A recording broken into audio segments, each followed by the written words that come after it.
Mais uma edição do nosso podcast semanal aqui no Pode Falar, da Super TV, todas as quartas-feiras, a partir das 8 horas da noite, ao vivo, pelo canal 14.1 da TV aberta em Mossoró, 173 do Sistema Cabo Brisanet, também nas nossas redes sociais, YouTube, Super TV HD, você procura lá, tem esse programa de hoje, está ao vivo e também tem todas as edições anteriores. E também na página no Facebook, Super TV HD. E agora, trazendo aqui a novidade desta edição, que já não é tão novidade assim, já veio, mas hoje participa, ele que é pró-reitor de Extensão da Universidade do Estado do Rio Grande do Norte, professor Esdras Marquesan. Seja bem-vindo, viu, Esdras? Obrigado, Saulo. Sempre é uma alegria, uma satisfação. E hoje conversar com Samanda é uma satisfação poder participar e ter essa conversa, esse bate-papo no Pode Falar. Muita gente erra seu nome, com Marquesan. É difícil, esse nome é chique, né? Muita gente erra. E ainda tem um problema, porque no documento é Esdra. Se no documento é Esdra, mas no seu Instagram é Esdras, né? Porque a falta do S é um erro de registro, né? Então, profissionalmente, eu passei a usar Esdras até corrigir, né? Tenho que ir à justiça ainda corrigir e acrescentar o S. Então, e o Marquesan, aí às vezes eu desisto, né? Então vá logo enquanto você não passou ainda dos 50. Mas tá aí ele que está aqui com a gente hoje, porque o advogado Gelton Magalhães, que sempre apresenta aqui comigo, ele viajou, né? E a gente está aqui. Essa é a segunda edição que ele participa aqui especialmente conosco. E a nossa convidada de hoje é a pré-candidata a deputado federal Samanda Alves, do Partido dos Trabalhadores. Está aqui ela, que não foi inclusive convidada para o casamento de Janja e do ex-presidente Lula. Será que ela vai romper com Lula e apoiar Bolsonaro por causa disso? Vamos saber agora. Eu não fui porque eu estava com ciúmes. Só a Fátima que foi convidada, né? Nem Jean Paul, nem ninguém. Só a Fátima. Disputado. Você ficou com uma ciumeira, assim, com a invejinha? Fico com ciúmes de Lula. Não por não ter ido para o casamento, mas ciúmes de Lula. Morro de ciúmes de Lula. Por que seu nome é Samanda, não é Samanta? Aqui em Mossoró a gente tem poucas Samandas, eu acho que eu só falo com isso. Em Mossoró a gente encontra, lá em casa mesmo, a minha irmã é Samila, geralmente é Camila, né? Então meu pai é Valguimar, geralmente é Valdemar. Sim, sua mãe e seu pai gostam de nomes assim, diferentes, né? Quebrar a rotina. Mas o meu foi na maternidade mesmo, que o médico sugeriu que trocasse o T pelo D. Foi o médico que deu seu nome? Foi o médico. Minha mãe ficou numa briga se era Paulo, se era Saulo, porque Saulo, na visão dela, era o ruim da Bíblia, né? O perseguidor, Paulo era o apóstolo, mas eu acabei com o nome do ruim, né? Mas eu acho que eu não sou tão ruim assim. Mas eu descobri esses dias que Samanda, antes de ontem, é aquela que gosta de escutar. É isso? Foi isso mesmo? Mas você gosta de falar, né? Você fala não gostava. Depois da pré-candidatura, não, era super tímida para falar. Mas depois da pré-candidatura, o pessoal pede para eu Tem que falar muito, né? Hora de concluir. Então vamos lá, né? Que aqui a gente fala muito. O meu problema é falar muito. Então... né? Se fosse o que eu mais sentiria falta, acho que se eu fosse impedido de falar. Acho que eu ficaria muito... Se de repente eu perdesse completamente minha voz. Você fala bem, né? Você é o profissional aí. Mais ou menos. Vamos lá, né? Eu tenho o negócio de falar e ainda acho pouco de falar... Gesticulando. E tem o gesticular, né? Então, Sim. se amarrar minhas mãos, é como se estivesse travando. Travando, né? Então vamos lá, aqui você pode gesticular, viu? Tá Até certo. para pegar a comida aí. Samanda Alves, como é que... Você é de Mossoró, né, Samanda? Você nasceu onde? Sou. Aqui mesmo, em Mossoró? Nascida em Mossoró, aqui na maternidade Santa Luzia. Como a gente fala de pai e de mãe, né? Eu sou mossorense de pai e de mãe. Me criei ali na Abolição 3, em frente à Escola Margarida Maria, onde eu me alfabetizei. De lá para casa da minha avó, no aeroporto. E meus pais moram hoje ali na Avenida Integração, quase chegando no Redenção. Então, sou de Mossoró, saí daqui para estudar em Natal, né? Mas meus pais continuam morando aqui, minha irmã, enfim, tios, primos, família toda. Então, estou sempre no circuito aí, Mossoró-Natal, né? Nessa BR aí que a gente sonha um dia duplicar. E quando é que... Eu tô aqui baixando a cabeça que eu tô enviando aqui também um vídeo do YouTube pro pessoal assistir. Por isso que eu tô aqui olhando o YouTube. Como é que foi sua entrada na política, Samanda? De onde é que veio essa paixão? Você gosta, né? Dessa paixão por política? Eu sempre fui meio inquieta. Hoje eu estava contando as histórias minhas aqui em Mossoró. Inclusive, outro dia, a professora Cecília, que estudou comigo, eu pedi para ela não contar muita coisa que acontecia no diocesano.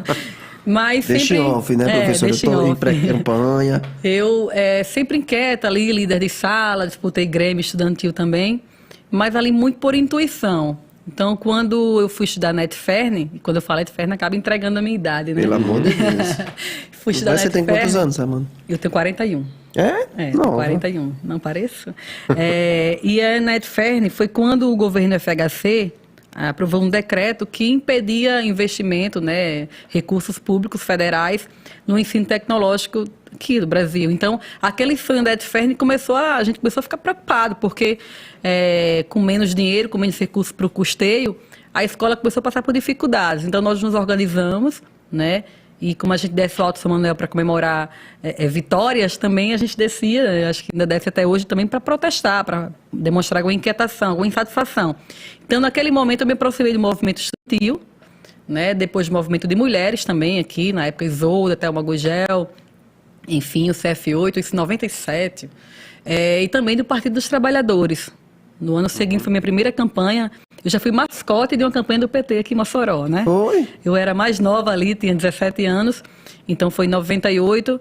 E quando eu fui morar em Natal, aí já tinha, né, essa aproximação com o PT aqui em Mossoró. E me aproximei também do PT de Natal, do mandato da então deputada estadual, professora Fátima. Eu trabalhei lá, fui contratada na época para fazer etiqueta de mala direta, para mandar as cartinhas, né, em campanha. E quando ela foi eleita deputada federal, me convidou para participar dos mandatos. Eu sou assessora, por onde eu fiquei durante os 13 mandatos de deputada federal, 12 anos, os 4 anos de Senado, e agora no governo. Sei lá se vai 20 anos, 2 décadas, trabalhando ao lado da professora Fátima. Sim, em resumo, foi dessa forma que eu entrei na política, né, partidária. Até então, nos bastidores, na retaguarda, e pela primeira vez esse ano eu coloco meu nome à disposição para vir para a linha de frente e disputar um cargo eletivo, né, para a Câmara de Deputados, deputada federal. Como é que surgiu essa agora pré-candidatura, né, Samanta? Você, no governo, era uma peça importante no gabinete, né, adjunta do gabinete civil, tem essa articulação política, esse contato com o interior, com prefeituras. Então, assim, qual é o momento que surge essa possibilidade de uma candidatura federal? Assim, no partido, eu estive secretária da organização, da executiva estadual do partido, e eu sempre fui, como sou engenheira, ligada às planilhas, aos números. E na campanha passada houve uma mudança muito forte na legislação, né? Acabou a coligação, os partidos não podiam se coligar, e eu ali fiz uma avaliação, que acho que faltou um pouco do partido se organizar melhor, ler a regra do jogo. Não é? E eu comecei a discutir, olha, acho que a gente vai precisar aí de construir uma nominata, ninguém sabe como é que vai ficar a legislação. E aí na discussão interna surgiu o meu nome, e eu disse, isso não pode ser um sentimento de um grupo. Então fui rodar o Estado. Faz um ano que eu ando pelo Estado, quando tem gasolina eu ando mais, quando não tem eu ando menos. E ouvindo as pessoas para ver se não era um sentimento de um grupo, se tinha eco, né? Então assim foi construída a pré-candidatura, mas ela tem motivações bem mais políticas, né? Para além do pragmatismo, da necessidade de ter nomes, que é essa conjuntura que nós estamos vivendo, né? A gente não imaginava passar pelo que nós estamos passando, pelo que o povo tem passado, e isso tem tudo a ver com o debate do Congresso Nacional. Eu costumo dizer que os retrocessos que estão acontecendo, eles não chegaram na vida das pessoas por meio de decreto. Não foi o presidente que decretou. Ele manda para o Congresso e o Congresso quase sempre tem dado aval. Então, a gente quer fazer esse debate da mudança que precisa acontecer no Brasil de rumos, mas que não depende só de mudar o presidente, né? Passa também pelo Congresso Nacional, pelos deputados e deputadas que o pessoal, né, que o povo vai colocar lá para ajudar o Lula. E também para evitar o 7-1 que foi na campanha passada, né? O Rio Grande do Norte elegeu 7 homens e uma mulher, e eu que gosto de futebol, sou torcedora do Baraunas, a gente não gosta de repetir esse placar, né? Então também tem essa discussão de mais mulheres participando da política, né? E também a discussão do interior, dos municípios. Como você falou, eu sempre tive um diálogo forte ali com as prefeituras, com as cidades, acompanhei Fátima nessas agendas, enfim. E a gente sabe qual é a necessidade maior, onde é que o sapato aperta mais ali quem está no interior, não é? E como uma interiorana que precisou ir para a capital estudar e trabalhar, a gestão perdeu as raízes. Então a gente tem esse desejo de ser uma mulher interiorana que tem ali 20 anos de experiência ao lado de uma das melhores deputadas que esse estado já teve, né? E com o Lula presidente, com Fátima governadora de um estado agora organizado, a gente pegar essa experiência e trazer, colocar a serviço do povo do Rio Grande do Norte. Estrategicamente, tem essa questão também de preencher um vácuo daquela história, um deputado, uma deputada federal de Mossoró, porque a oposição ao PT sempre colocou isso, né? Assim, os candidatos, vote num candidato a deputado federal, a deputada federal de Mossoró. Principalmente porque você tinha, lá na campanha passada, teve o deputado Fernando Mineiro, né? Que tem uma votação muito boa, mas sempre rebatiam isso, dizer assim, vai votar num candidato que é de Natal? Então, estrategicamente, tem essa intenção também de ocupar esse vácuo? Eu me coloco, né, como uma candidata, a única candidata do PT para federal aqui em Mossoró, né, e progressista, que tem essa experiência. E assim, a discussão é essa, né? Mossoró tem uma deputada federal progressista do Partido dos Trabalhadores, alinhada incondicionalmente com Lula e com a professora Fátima aqui no governo do estado. Você acha que o PT faz quantos federais, Samanda, aqui no estado? Eu tenho que responder porque eu acabei de dizer que eu gosto de números, né? Mas eu acho que hoje a conjuntura muda muito, a gente não sabe, né? A política é muito dinâmica, mas com o retrato, né, atual de hoje, o PT faria 2. Em 2018 fez 2, né? Fez 2, né? Mas com grandes chances, e nós estamos aqui para construir essa ampliação, né? Que o PT possa ocupar mais espaço na Câmara de Deputados. Você acha o Congresso Nacional muito conservador? Ele dá passos de ser também um pouco, às vezes, progressista? Principalmente a Câmara. Eu avalio que nós estamos vivendo o Congresso, assim, de 85 para cá, mais conservador que esse país já teve. Né, vem muito da onda que elegeu o presidente da República, que também elegeu muitos parlamentares alinhados com aquele discurso. Então é muito ruim, inclusive discussões que não eram feitas ou que o pessoal, né, não colocava para fora ali na tribuna da Câmara de Deputados, hoje eles colocam de forma muito tranquila, machistas, misóginos, enfim, homofóbicas.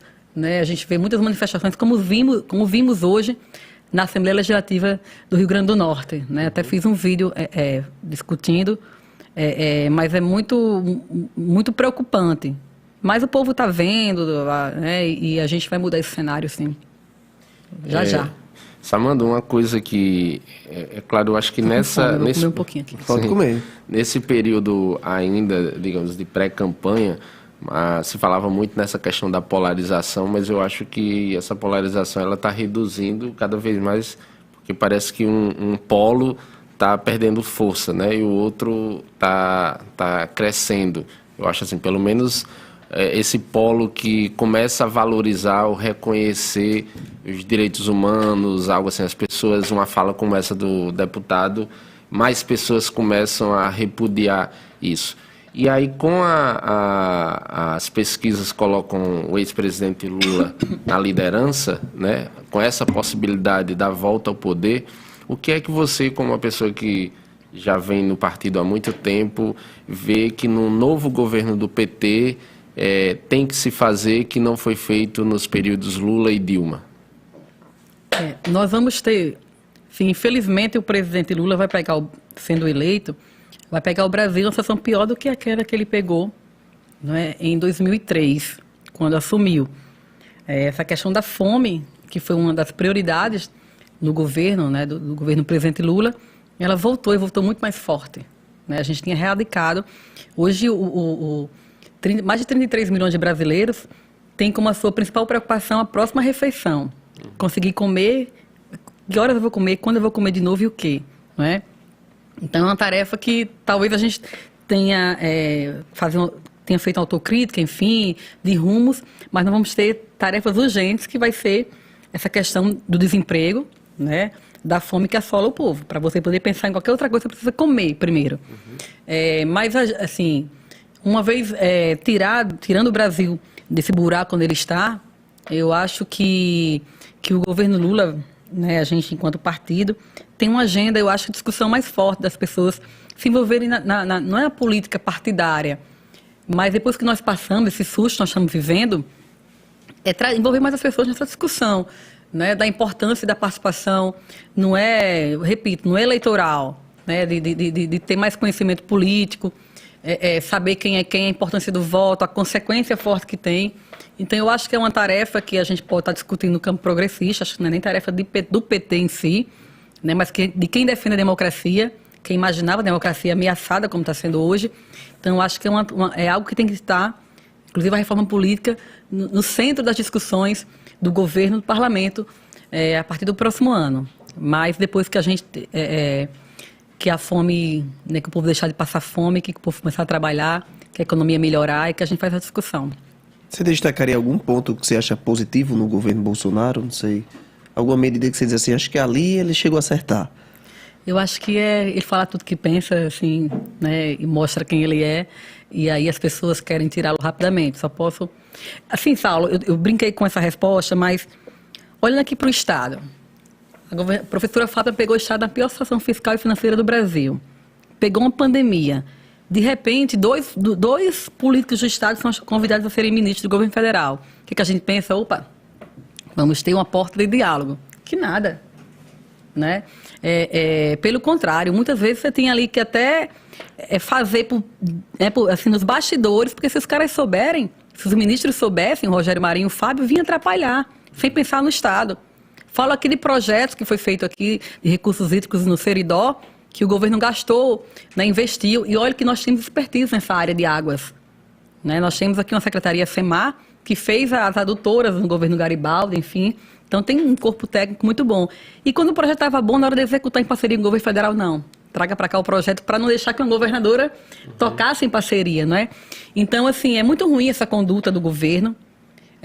Quando vem ao Estado, sequer a governadora é comunicada, quando tem uma inauguração. Isso não aconteceu no governo do presidente Lula, da presidenta Dilma. Ela iria na inauguração do governo federal também, Samanta? Sim, é uma discussão que poderia ir. Não, talvez, não, lá no início, né, uma relação institucional, mas depois do que foi construído, que os ministros mostraram que vieram, né, que foram ser ministros, claro que desgastou a relação. Mas é muito ruim. Se vaiaram os aliados, imagina adversários, que Álvaro Dias foi vaiado. Um bocado de gente foi vaiado lá na semana passada. Não, agora, recentemente, né? Mas lá, isso foi uma postura que Bolsonaro tomou desde o início do governo. Não é? De não reconhecer o papel institucional, né, do governador, enfim, de parlamentares. Mas é isso. A gente, quando governou o Brasil, a gente governou de forma muito diferente. Não é? E a gente esperava que tivesse pelo menos essa relação institucional. Então, eu não tenho como dizer aqui uma coisa positiva do governo Bolsonaro, a não ser o fato dele ser muito transparente e isso ter mostrado rapidamente quem ele é, a que ele veio, e aí as pessoas estão querendo a mudança que está por vir. O próprio ataque aos governadores do Nordeste, né? O presidente brincar, chamar o governador do Maranhão, aquele gordinho lá, né? Mas então, na pandemia... Então, assim, era uma postura de atacar para depois dizer, não me convidam, né? Na pandemia, o Brasil, falo isso com toda... se não fossem os governadores do Nordeste, né, que foram para cima, no sentido de apressar a vacina, as compras, foi terrível. Eu estive na coordenação da força-tarefa administrativa da pandemia ali lá em março, né, desde o momento daquele decreto lá, e a dificuldade era tremenda porque não tinha um governo, uma organização central, né? Quando faltaram respiradores no Brasil era porque a gente não tinha um governo federal atuando, né, ali em diálogo com os estados. Então, assim, é terrível. A relação institucional muito ruim, foi muito ruim para o Brasil, mas eu nunca me canso de dizer que a gente tem esperança que esse cenário mude nos próximos meses, no período eleitoral, aí, que no próximo ano a gente tenha um novo cenário na política, na condução da política brasileira. Está muito em alta a discussão sobre os combustíveis, né? Até Bolsonaro propôs uma CPI da Petrobras. O que é que você acha de uma CPI para investigar a Petrobras? Que eu não acredito que saia do papel, mas se colocou em pauta, vamos lá, né? Cortina de fumaça. Porque vamos lá. Eu acho que não vai. Quem é que está gerindo a Petrobras? É o Conselho de Administração, lá, a governança toda passa por lá. Quem indicou a maioria dos conselheiros de administração? O governo Bolsonaro, o presidente, né? Que ninguém aguenta, entra um, sai o outro. O poder, quem manda na Petrobras é o governo federal. Né? Agora, sim, se você colocar no Google hoje, Dilma se recusa, enfim, a questão de preço, política internacional de preço, você vai encontrar muita reclamação da imprensa, inclusive, porque é forma de governar. Né? Quando Dilma resistiu ali, aderir à PPI, a Política Internacional de Preços de Petróleo, é porque ela dizia, meu amigo, tu tá com dinheiro sobrando aí, quer investir, comprar ações. Aqui não. Aqui petróleo para a gente tem uma função importante para a economia do Brasil, né? E não vai ser aqui não, vai investir em outro lugar, porque aqui a acionista não vai ganhar dinheiro em rodo não, como está acontecendo agora. Os dividendos são bilionários e sendo divididos, né? Enfim, então o Bolsonaro, quando ele fica com essa... É jogo de cena. Né, se ele quisesse, era mudar a política de preço, não tem essa história de processo de projeto de ICMS, isso não existe. Né, é para criar cortina de fumaça, porque ele não tem coragem, né, de resolver o problema da Petrobras, o preço dos combustíveis, que é acabar com essa política internacional de preços. Né, o brasileiro ganha em real e paga um combustível dolarizado. Isso para agradar o mercado. Né, para agradar o mercado. O poder de mudar esse cenário está nas mãos do presidente da República e ao invés de mudar ele fica com conversinha, com cortina de fumaça. E há também um interesse aí que, por exemplo, o ministro Paulo Guedes não nega para ninguém, da privatização. Né? Então, a partir do momento que você gera na opinião pública uma suspeita sobre uma estatal como a Petrobras, você começa a dizer que precisa de uma CPI para investigar que a estatal não está funcionando, você vai fragilizando essa marca. Quando você fragiliza essa marca, é muito fácil chegar para o discurso, para a sociedade, dizendo a gente tem que vender isso, como fizeram com a Coserno. É uma tática muito antiga, né? É antiga. Então a sociedade chega e diz assim, tem razão, se a Petrobras ela só faz aumentar o preço dos combustíveis, para que a gente quer isso? Aí vende. E aí atinge o objetivo que o Paulo Guedes já disse, vamos vender isso. No eventual segundo, né? Se o Bolsonaro fosse reeleito, ele privatizaria a Petrobras. E o preço também está nesse valor por causa das vendas que foram feitas de refinaria. E eu tenho um exemplo aqui, muito concreto, a gente até quando o Lula veio agora, foi entregue para ele um documento. Aqui no Rio Grande do Norte, né, nós praticamos o preço mais barato de gás natural do Brasil.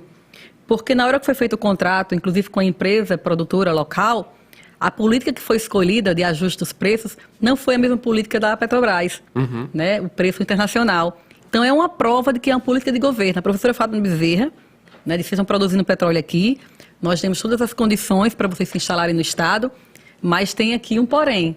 Não vai ser o dólar que vai mandar no preço do gás natural do Rio Grande do Norte. Então nós temos hoje o gás natural mais barato do Brasil. Então isso é uma prova que é visão de governo, é a forma de governar, para quem governar, né? Com quem você tem compromisso, é com o povo ou com os acionistas ali, meia dúzia de acionistas que querem ganhar bilhões de reais.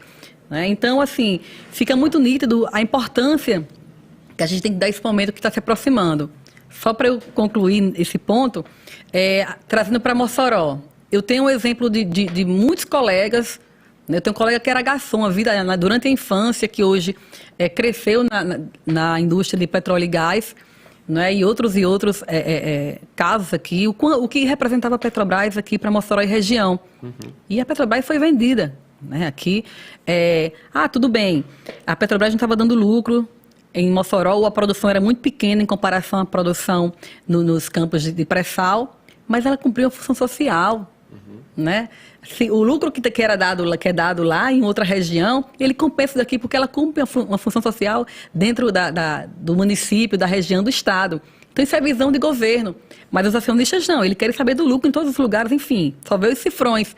E o governo cedeu, está vendendo refinaria, tirou a Petrobras do Rio Grande do Norte. Né? Então isso tem que estar colocado bem claramente para as pessoas, porque esse é o momento da gente eleger um governo que pensa de um jeito e de um outro jeito. Né? A Petrobras aqui em Mossoró é muito simbólica para a gente fazer essa discussão. Sendo só um destaque nesse caso da Petrobras, que não assim, nesse caso não é uma situação que vem do governo Bolsonaro, né?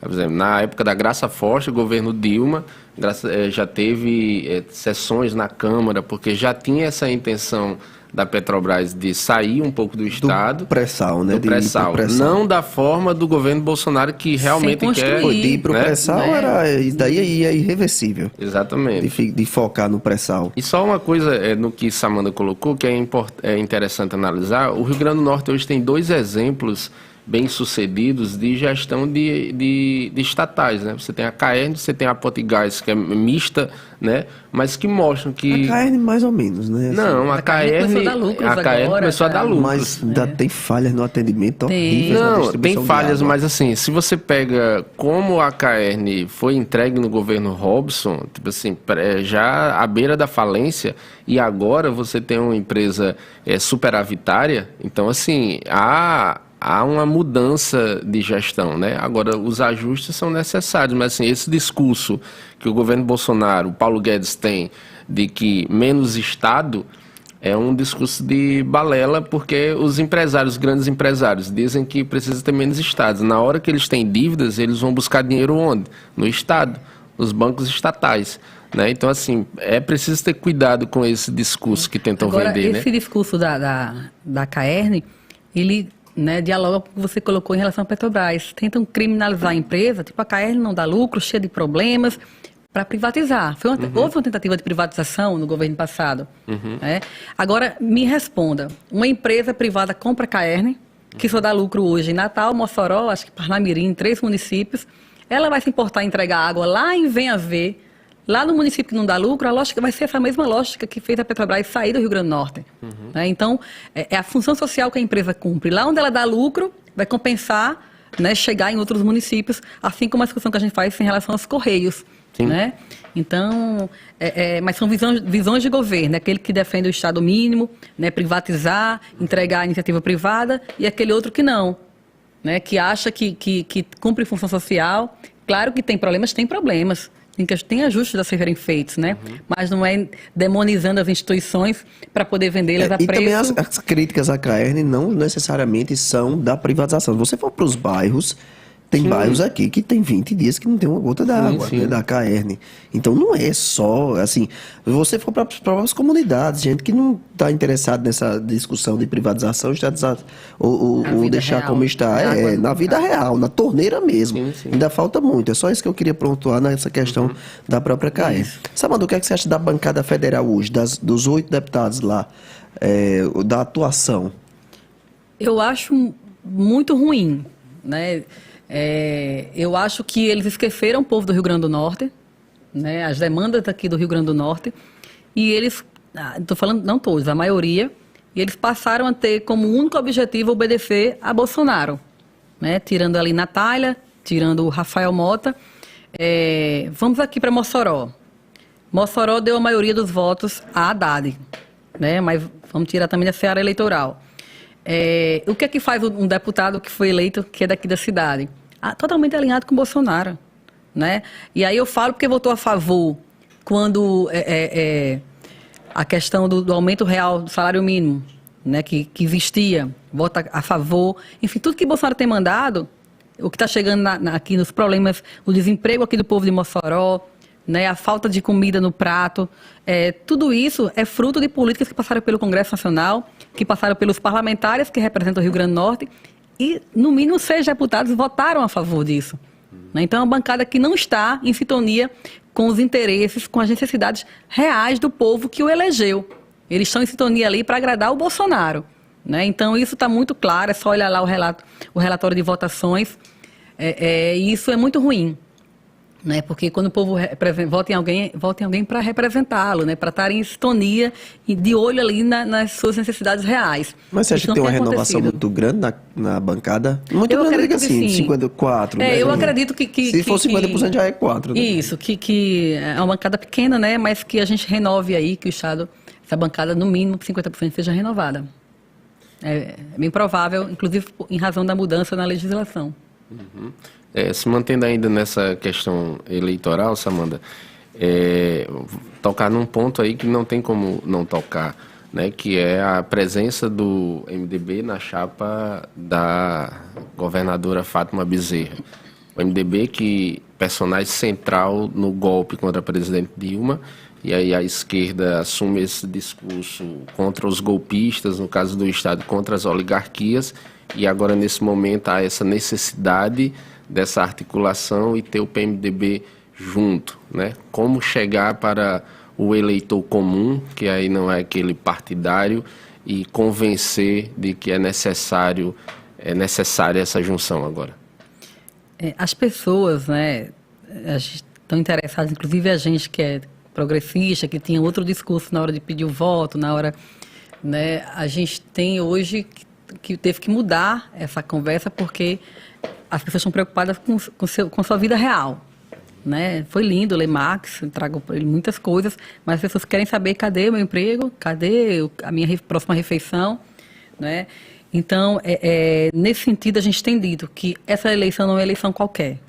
A eleição para a gente mudar os rumos, a eleição das nossas vidas, e para a gente derrotar o que causou tudo isso, né, a gente precisa ter força, ter voto. E não é do mesmo tamanho que nós vamos conseguir derrotar, né, o que está colocado. Isso é conta de padaria, não é? Se eu disputei aqui, A e B disputaram e A ganhou, B só ganha se B conseguir trazer um pedaço de lá. E não é um pedaço pragmático por trazer. É quem está defendendo o que está em risco. A democracia está em risco no nosso país. Nós temos um presidente que a todo tempo está fazendo ameaças de rupturas institucionais, né? Então, tem que ficar do lado de cá, desse palanque de cá, no nosso palanque, cabe quem defende a democracia. Né? Mesmo que tenha tido um erro, porque política não é uma fotografia, política é um filme. A gente não pode olhar ali para aquele instante, para aquele momento. Né? Inclusive, tem muitos fazendo autocrítica. Eles têm feito uma autocrítica e sabem que são responsáveis, têm as digitais deles, nesse momento que o Brasil está vivendo. Agora, se fazem uma autocrítica e dizem, eu não quero mais estar aqui, eu quero estar aqui para derrotar isso que está maltratando o povo, é bem-vindo no palanque. Né? Que o crucial é defender a democracia, né? E defender as políticas que estão destruindo os sonhos, a esperança, né? Trazendo fome e desemprego para o povo. Então, a discussão é essa. É muito real, né? É isso. Do lado de cá está quem vai derrotar. Se a senhora tivesse votado na executiva estadual, a senhora teria votado pelo sim. A favor da aliança. A favor da aliança com o MDB. MDB. Da ampliação da aliança ampla com o MDB e com qualquer outro partido, né, o pré-candidato que esteja em defesa da democracia, que esteja disposto a derrotar Bolsonaro e a sua turma, seus deputados, né, e sua turma. Ou seja, é o mesmo pensamento com a aliança do PT com o PDT de Carlos Eduardo. A mesma aliança. O mesmo pensamento, sim. Sim, eu fui, inclusive, das pré-candidatas do partido, as pré-candidaturas a deputado federal, eu fui a única que me pronunciei, né, sem titubear, né, eu não tenho porque muro é para tucano, a gente sempre brincou esse movimento estudantil, a gente tem que ter lado, tem que ter posições de defender, e minha posição sempre foi de defender a aliança ampla com o PMDB e com o PDT aqui no estado. A senhora defendeu a aliança com o Carlos Eduardo, né? Defendi, defendo. Das primeiras. Sim. Fátima que mandou ou foi livre, espontânea vontade? Não, livre, espontânea vontade. A sintonia ela é natural, né? 20 anos ali com a professora Fátima, então tem Samana, a sintonia. Bota aí uma foto aí do Carlos Eduardo, pelo amor de Deus, que negócio aqui tá... Não, ela soube depois, enfim, que eu fiz, que é a foto, que o artigo, né, viu publicado já. Mas a sintonia que já existe e que a gente quer levar, inclusive, para o parlamento. Mas você tem simpatia? Eu não chamo de você ou de senhora. De você, pelo amor de Deus. Né? Você tem simpatia pela pessoa, pelo político Carlos Eduardo? Eu gosto muito do trabalho que ele fez no Natal. Ele foi um bom prefeito. E aliança, sempre... né? Era lá na época... Tínhamos. Desde que Carlos Eduardo, ele vem das oligarquias, né? Mas ele se separou ali desse... Ele há 20 anos ali, ele publicou um artigo na Tribuna rompendo e disse que ia caminhar sozinho a partir dali. Isso. E ele veio ali com Vilma, nós tivemos aliança. Ele já votou em Lula, a aliança em 2004, na eleição de Natal.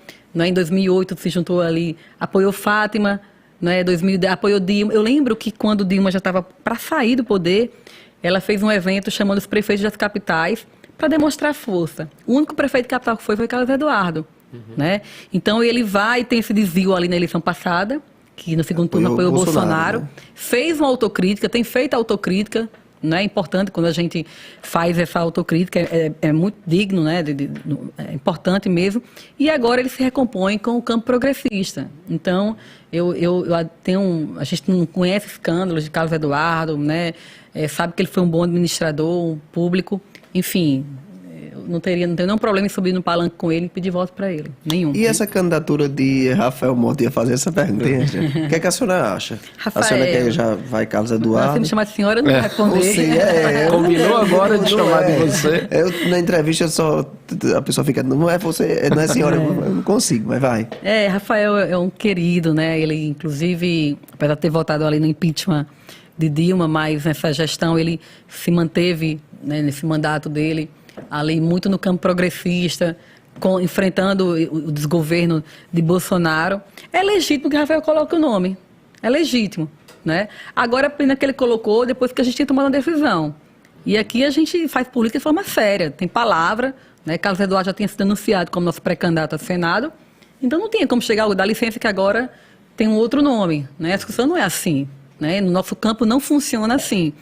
Então é legítimo que ele coloque, a gente só chama atenção, e eu fiz isso através de um artigo, porque do outro lado tem um candidato que é um dos grandes responsáveis pelo desemprego no país e aqui no Rio Grande do Norte, né? Que é o pré-candidato ao Senado, o ex-ministro Rogério Marinho. Então não dá para a gente dividir nosso campo para um outro candidato de direita que não vai ajudar o Lula a reconstruir o Brasil, né? De repente ameaçar ser eleito. Então essa é uma coisa que eu tenho chamado a atenção, chamei através do artigo, para a gente ter atenção, né? Ter cuidado com isso, né? Não dá para eleger o Lula sem eleger uma bancada de deputados e de senadores aliados com Lula. Então a gente, aqui o PT tem um candidato que é Carlos Eduardo, é legítima a postura de Rafael Mota, desde que nós fiquemos atentos a um componente importante, que não deixar que Rogério Marinho seja eleito senador, porque ele não representa os anseios do povo do Rio Grande do Norte. Mas você acha que o PT entra de cabeça, todo mundo, unanimemente, ou quebra? O PT, historicamente, quem nunca assistiu uma discussão interna no PT em período pré-eleitoral, né, as divergências se afloram, a gente discute ali exaustivamente, porque é um partido que não tem cacique, né, é um partido que a democracia ela funciona, mas depois de tomar a decisão, o PT sempre, historicamente, marchou junto. Todo mundo, né? Você acha que vai casar? Marcha. É claro que tem uns que são pré-candidatos, né, tem essas pré-candidaturas que vão priorizar, como acontece em todos os partidos. Eu agora estou preocupado mais aqui com a minha pré-candidatura, né? Então, pode acontecer uma coisa mais pontual nesse sentido. Não é que vá agora descumprir uma decisão partidária. Não vai. Mas a palavra de Lula ainda é o maior peso, né? Por exemplo, a escolha de Walter Alves, se fosse só pela governadora, se tivesse outras opções. A gente, assim, o projeto não é um projeto do Estado, só do Rio Grande do Norte, é um projeto que ele está em sintonia com um projeto nacional, né? Então, a gente ouviu sim o Lula, porque né, tem que existir. É o projeto que, um exemplo, eu não posso aqui, quando eu digo que eu quero ser, que eu estou pré-candidata a deputada federal, é olhando para o plano nacional, para Lula, dirigindo o país, né, acalenta esse sonho, e olho aqui para o Rio Grande do Norte com Fátima, governando o Estado, já organizado. Então, a gente está em sintonia, olhando para Brasília, né, a gente fala Lula lá, Fátima cá, Samanda para lá e para cá, enfim. Então, as decisões que foram tomadas aqui no campo das alianças foi olhando para esse projeto que é nacional também, estadual e nacional. Sendo que 4 anos depois, naturalmente seria um Alves candidato. Naturalmente não, de jeito nenhum, a não ser que seja Samanda Alves. Tô brincando. Naturalmente não, a política é muito dinâmica, né? Nós temos um partido hoje fortalecido com grandes lideranças, e aí é uma outra eleição, cada eleição é eleição. Né? Você vai fazer dobradinha com quem para estadual? Quem vai ser sua estadual, seu deputado estadual? Eu faço dobradinha com qualquer candidato a deputado estadual que esteja no campo progressista, né, que esteja defendendo a democracia. No meu partido, nós temos 2 candidatos à reeleição. Tem uma companheira Isolda, que a governadora chama carinhosamente da Guerreirinha, né, que foi meu primeiro voto, inclusive, aqui em Mossoró. Em 98, ela foi candidata a deputada estadual. Tinha um tema na campanha que é um convite à ousadia, e eu me identifico muito com a minha pré-candidatura, esse convite à ousadia. Então, para a gente é muito caro caminhar ao lado de Isolda em alguns municípios, em alguns segmentos, assim como o deputado Francisco também, tem sido um grande companheiro, líder do governo, né, um companheiro que constrói muitas pontes ali na Assembleia Legislativa. Então, para mim, né, para o nosso partido, na minha visão, para a minha pré-candidatura, é muito importante também que esses 2 companheiros sejam reeleitos, bem reeleitos, e aonde a gente pode casar, a gente tem casado, mas eu não tenho fechado portas, né? Aqui eu tenho, inclusive Mossoró, dobradinhas com outros candidatos que estão na nossa federação e até para fora da nossa federação. Está no campo progressista, defendendo a democracia, nós estamos juntos. O que é que você quer usar como discurso para tentar atrair o eleitor mais de centro, mais de esquerda, Samanda? O principal foco, as bandeiras dessa candidatura? Primeiro, não tem como a gente fugir daquilo que eu acho que eu já falei aqui várias vezes, não quero ser repetitiva, mas é necessário, que é, no projeto de reconstrução do Brasil, o papel do parlamento. Sim, vai focar nisso. Tem essa questão, tem a pauta das mulheres, e tem uma outra pauta que sempre foi muito cara para mim, assim, que me trouxe também, me manteve na política, que são as pautas de direitos humanos, né, da população LGBT, da pessoa com deficiência, da pessoa idosa, da diversidade religiosa, enfim. Mas essa pauta, hoje, na conjuntura atual, eu acho que a gente tem que falar em geração de emprego e renda e educação. E, transversalmente, a gente discute a pauta de direitos humanos. Quando eu estive no governo federal, no governo da presidenta Dilma, eu estive coordenando o Conselho Nacional de Combate à Discriminação e também a Política Nacional de Combate à Discriminação. Eu participei de um evento na Argentina, que era um evento de vários países da América do Sul. E o governo da Argentina, que era da Cristina, né? Eles tratam a pauta LGBT dentro da pauta do trabalho, né? E outras pautas de direitos humanos. Uma mulher que é vítima de violência, se ela tiver qualificação, se ela tiver um trabalho, é muito mais fácil ela sair dessa situação, menos difícil, digamos assim, né?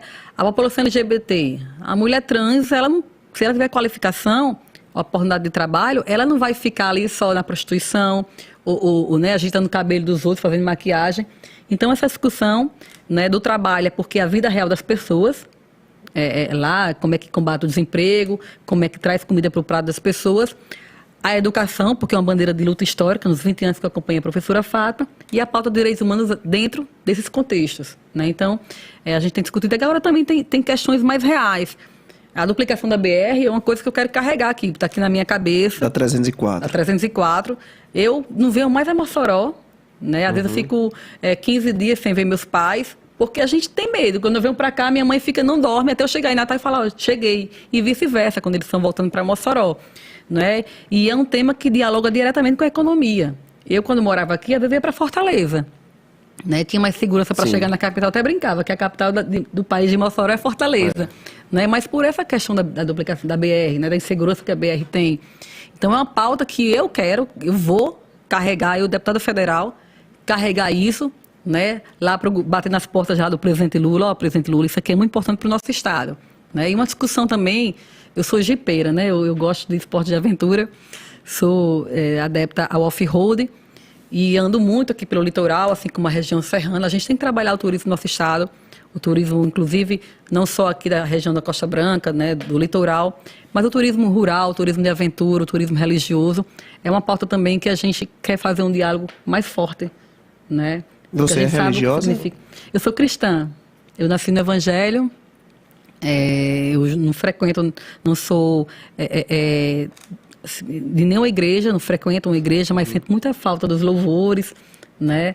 E respeito toda manifestação religiosa, inclusive quem não se manifesta, né? Mas eu sou cristã, creio em Deus, eu tenho temor a Deus, enfim, né? Muito embora eu também tenha frequentado já outras denominações ou outras religiões, mas eu me considero cristã. Nessa pauta de proteção às mulheres, o que é que precisa avançar? Primeiro, a gente trazer aquele de volta que a gente estava tendo no Brasil, que estava dando certo. Né? Nós tínhamos um tripé da cidadania em defesa dos direitos das mulheres. Nós tínhamos um plano nacional, o governo tinha um plano, o que fazer, e esse plano ele não saía da cabeça ali de um ministro.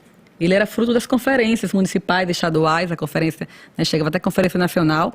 Nós tínhamos um órgão institucional, uma Secretaria Nacional com status de ministério, que tratava só da pauta das mulheres, né, da promoção dos direitos e do enfrentamento à violência. E nós tínhamos também um Conselho Nacional atuante, onde a sociedade civil se reunia mensalmente, enfim.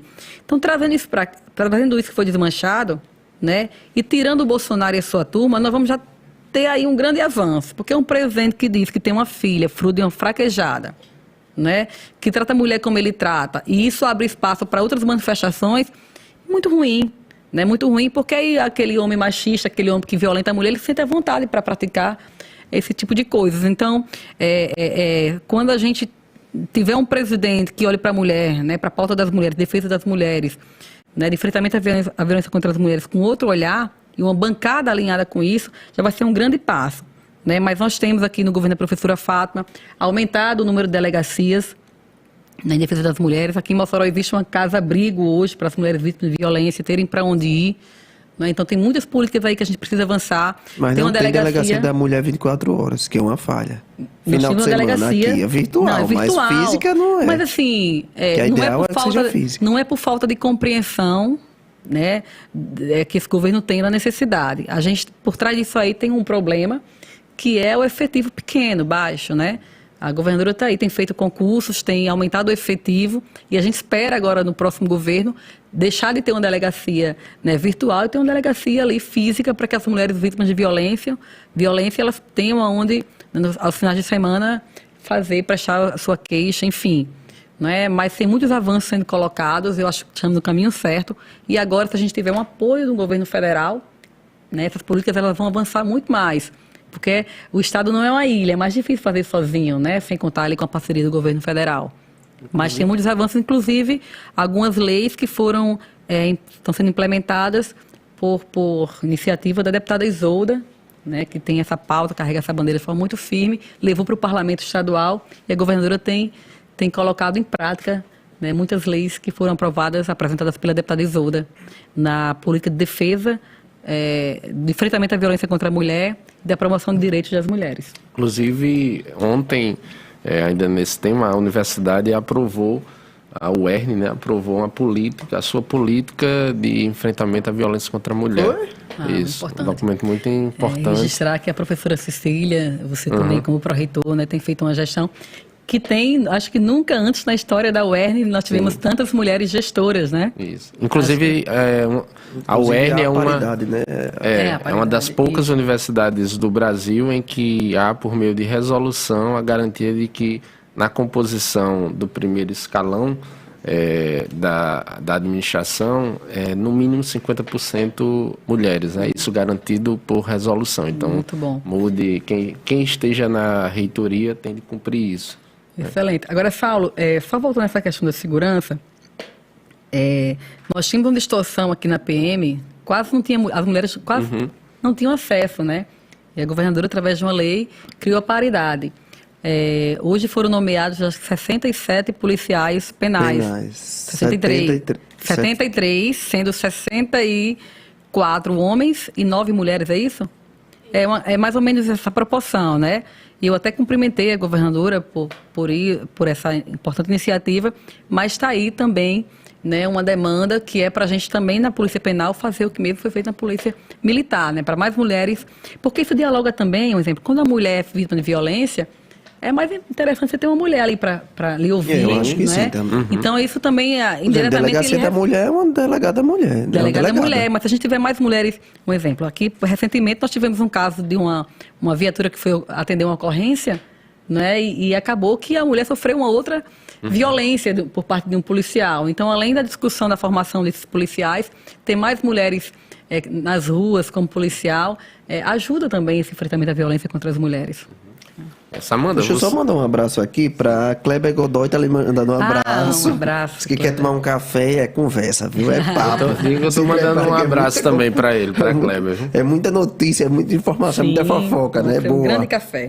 Ruth Medeiros também, José Patrício, Laísa Costa, João Pedro Macedo, nosso amigo João Pedro Macedo, um abraço para ele.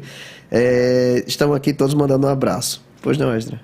Samanda, você nessa experiência no governo, você falou aí sobre o turismo, né? A necessidade de incentivar o turismo rural, descobrir esses outros caminhos, né? E a gente ainda percebe que quando se fala em turismo no Rio Grande do Norte ainda é muito forte a questão do litoral, da capital.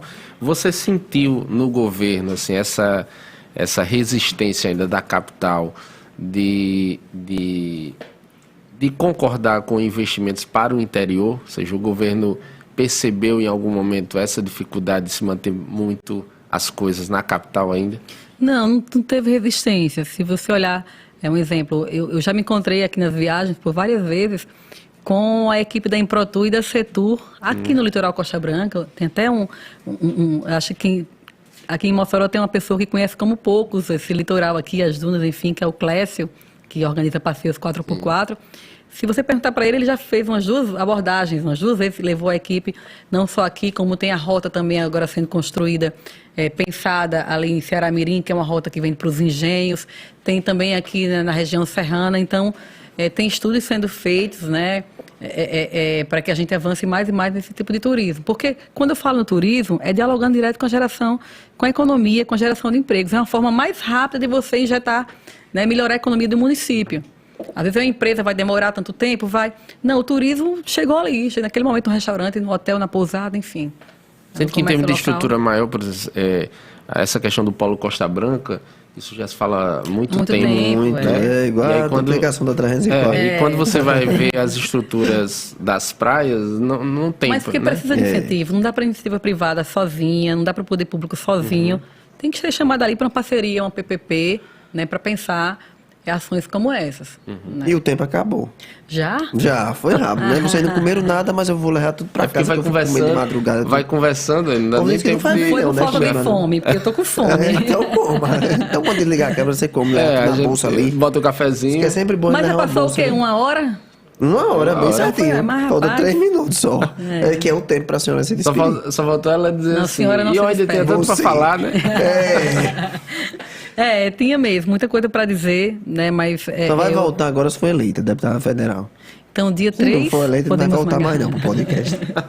Eu quero agradecer pelo espaço aqui. Quero mandar um abraço também para o Jailton, que não está aqui, precisou viajar, mas a gente acompanha já o podcast. Eu era louca para participar daquele Pode Falar lá na praia, né, em Tibau. O beach. O beach. Mas agradecer, né, dizer para o povo, para quem está nos assistindo, nos escutando, que nossas redes é o @Samanda Alves, nos acompanhe lá, a gente interage bem. E dizer que não perca a esperança, não percam, né, a fé de dias melhores. Nós estamos aqui, inclusive, para fazer a discussão e para dizer que é possível a gente ter um outro cenário a partir de janeiro do próximo ano, né, trazendo o presidente Lula de volta, que eu não posso dizer muita coisa aqui, mas tem um outro cenário, né, tem um outro momento da política, ter outras pessoas ocupando os espaços de poder que pensem diferente, que pensem em sintonia com os anseios e as necessidades do povo. E Esdras Marquesan, pró-reitor de extensão da UERN. Obrigado, viu, Esdras? Agradecer mais uma vez. Será que Esdras vai ser reitor em um dia assim? Não. Eita. Fazer minhas pesquisas, meus trabalhos, meus projetos de extensão. Mas é um prazer estar aqui com você. Eu acho que a gente nunca tinha ficado, né? Assim, eu sempre conversava muito, ia no gabinete civil com as pautas da UERN e Samanda sempre foi uma parceira, né? Parceira forte. Aí, você não cantou no conjunto da igreja comigo, né? Mas foi quase. Muito obrigado a todo mundo. Até o nosso próximo podcast Pode Falar, que é sempre às quartas-feiras, 20 horas, na Super TV. Canal 14.1 da TV aberta em Mossoró, 173 do sistema Cabo Brisanet.